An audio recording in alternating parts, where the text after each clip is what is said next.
Will Murray and the Doobie Brothers star in today's feud? You probably did not see coming, but then again, it's 2020. A lawyer for the Doobie Brothers hilariously asked Murray pay up for using one of the group's songs in a commercial without permission. Attorney Peter T.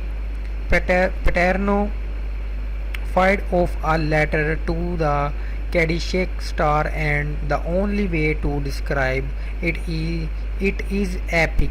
It all started when Murray used the hit Listen to the music in an advertisement for his William Murray line of golf clothing. It's fine song.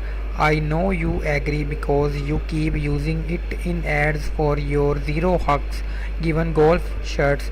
However, given that you have not paid to use it, maybe you should change the company name to Zero Bucks. Given Paterno, one of music's most powerful lawyers, begins, he notes that Johnston of the Doobie Brothers wrote the song.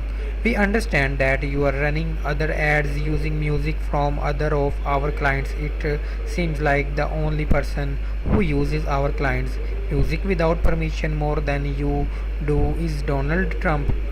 The letter continues.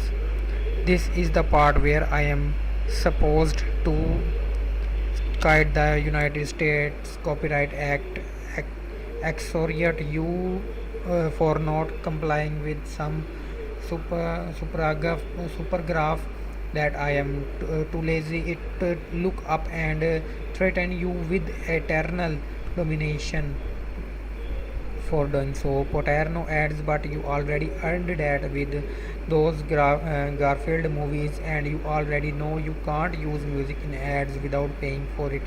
The letter concludes with one final zinger.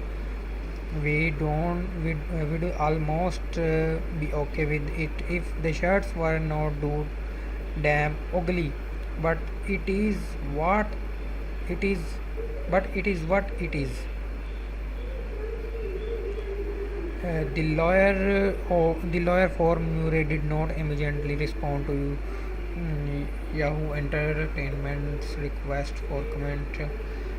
Paterno is well known in the industry and is even familiar with Murray on the golf course. He let a famous I was in play throw him once, Paterno said in an email to the New York Times on Thursday. While we teed off, the took a nap, resting his head on the